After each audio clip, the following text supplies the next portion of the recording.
All right, student, this is a quick one, the rise of universities. We cannot say the issue of university without mentioning the church.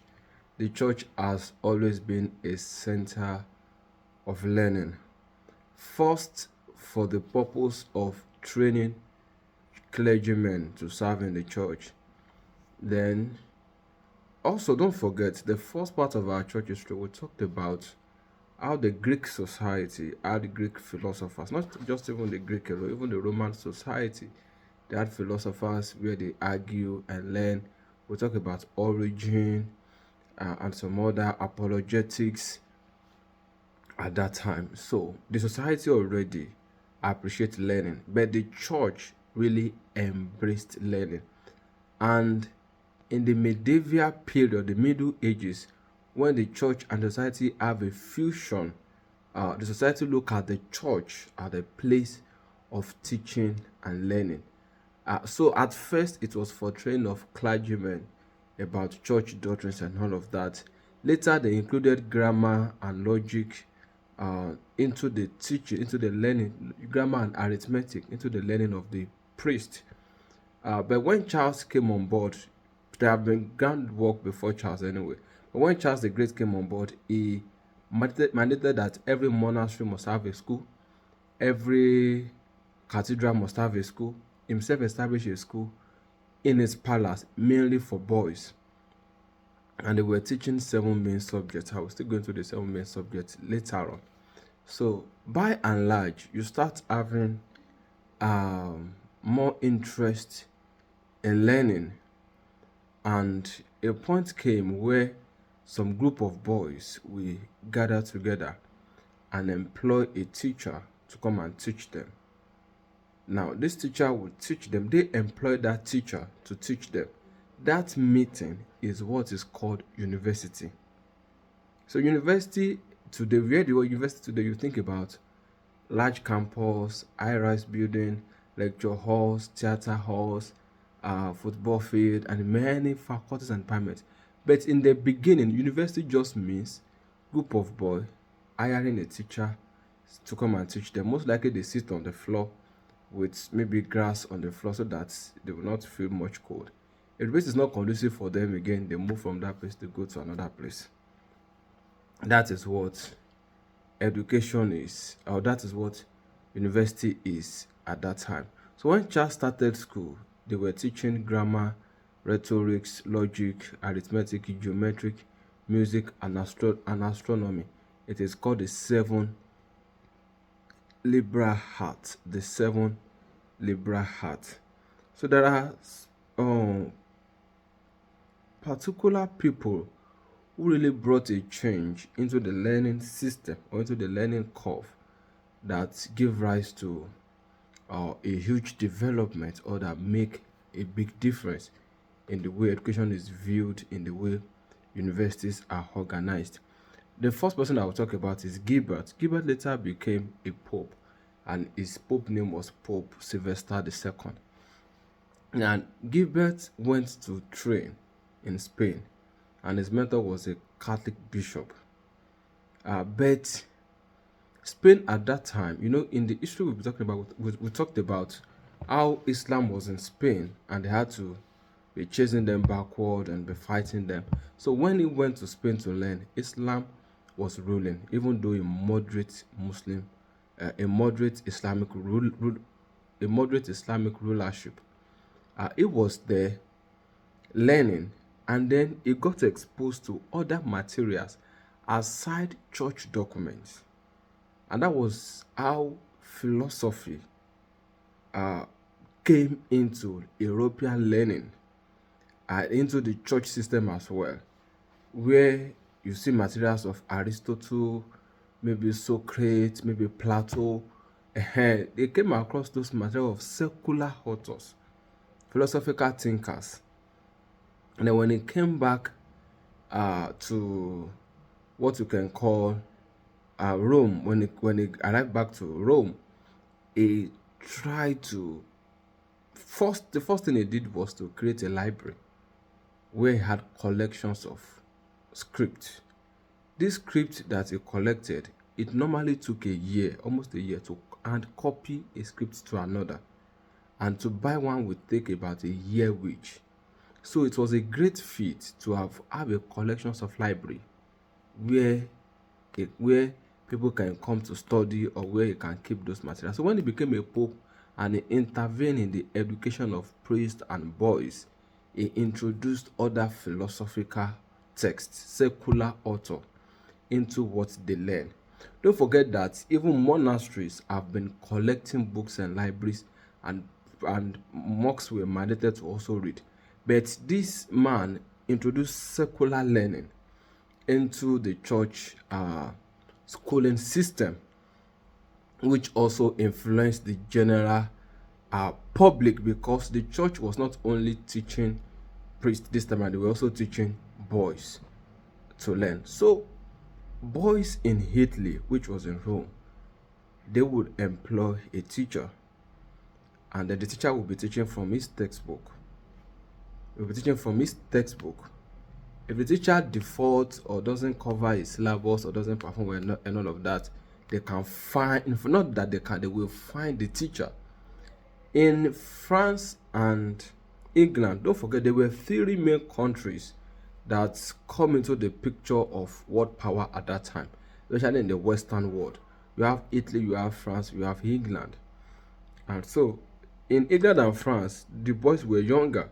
So even though they were not that we employ teachers, but the teachers, we find them, we set rules and all of that to keep them under control, because they were younger. In Italy, the boys were older, maybe like age mate or even older than the teacher, as the case may be.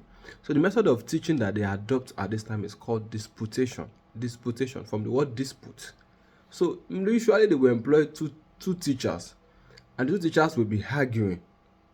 Maybe this is that. So some will support this, some will support that one. When this one made a point, they will clap. This one will make his own point. So even if it is a teacher, it's also question and answer. But in most cases, it is 2 teachers, so that's to make the debating, question and answering more interesting. That was how they learned. So how did the rise of university and awareness of learning and education, how did it affect the Catholic Church? I mean the church at that time. Number one effect was that in University of Bologna, Bologna, in this university in 1400, they gathered what they call the canon laws that have been enacted by the church over time. And don't forget that the church, the Pope, does not only have power over the church, he also has secular reach. I told you how they installed a king in Jerusalem that was even under the Pope. So Pope had both secular and spiritual reach. This Pope will even regulate the kings, the princes. I told you all that already. So the canon law was not just church laws, but even laws that affect other areas of life. It was established in 1400. But there was a man that came into the picture. He was a monk. He wrote what he called Harmony of Discordant Canons. Harmony of Discordant Canons. Canons means authoritative. So like a body of law. When we talk about the Bible, we talk about canonized books. So he now gathered different laws that the Pope has given out, maybe in secular, in different writings at different times. He gathered everything together. It was more comprehensive than the one the university did at first. This allowed the church to have a kind of constitution by which they can use to judge members and to judge princes and kings. In the law, they can the reasons that can qualify somebody to be excommunicated is written there. The laws, what the church had to say concerning husband and wife, sexual life, every aspect of human life, just as if you are reading the book of Leviticus that talk about hand washing, eating, sleeping, everything. It covers all areas. So with having a central book like this and a binding books, put more people or put everybody under the authority of the church. And the church seems to have more power, more overstretching power over different aspects of people's life. The laws regarding wars, involvement of people in war, penance, like if you want to do restitution of your sin, or you want forgiveness, how do you go about it? What are the laws and all of that? It gives the church a lot of power, because now it is not just like an oral law. You now have a constitution, a written law produced by the church, and is binding on you as a Christian and as a living citizen of the European nations at that time.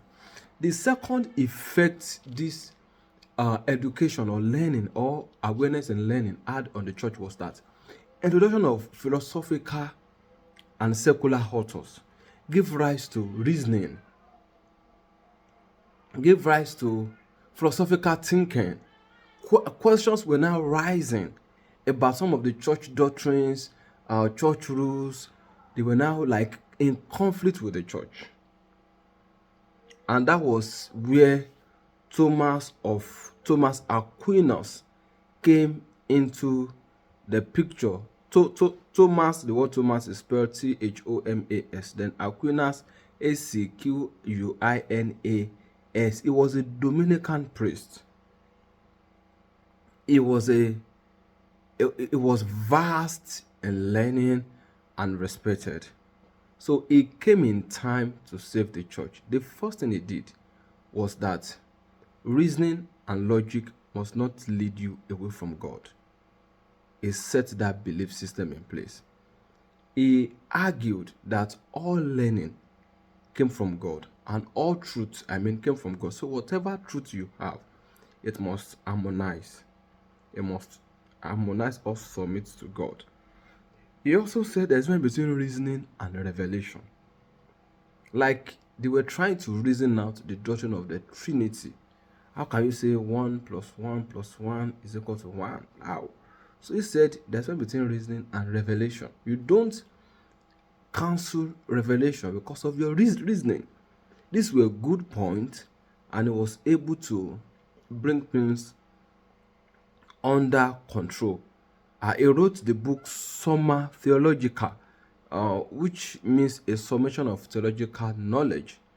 He was able to bring things under control. He was a man that was vast in understanding Plato.